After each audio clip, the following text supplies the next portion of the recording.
So we will go over the Lewis diagram for water.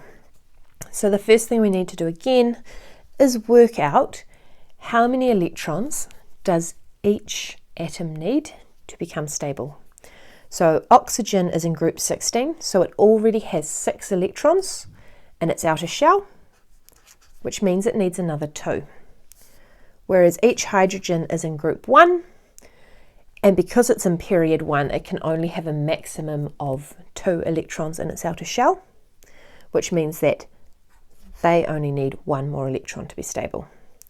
So oxygen needs the most electrons to be stable, so it becomes our central atom. And then we imagine our 4 areas around the oxygen,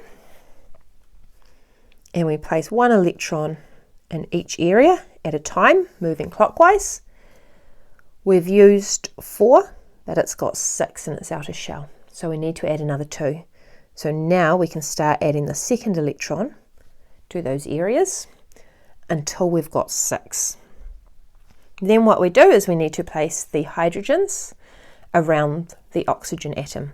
So we look first of all for areas where there is a single electron, and we place the hydrogens near those areas. I'll just move it up a little bit. We have another hydrogen over here. And then we need to add the hydrogen's electrons in. So each hydrogen has 1 electron. Then we look for areas where there's a single electron in both the central atom and the outer atom. And we join those single electrons with a line to show that they are now bonded. And again, the line completely removes those electrons. We don't have the dots for the electrons plus a line, because then that would be saying we've got a double bond. So now we can count up and check that we're all right. So oxygen should have 8, 2, 4, 6, 8. So oxygen is stable.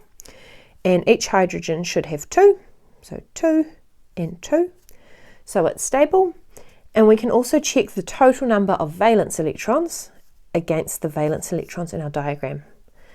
So each hydrogen had 1 valence electron, and the oxygen had 6 valence electrons, so we should have 8 in total.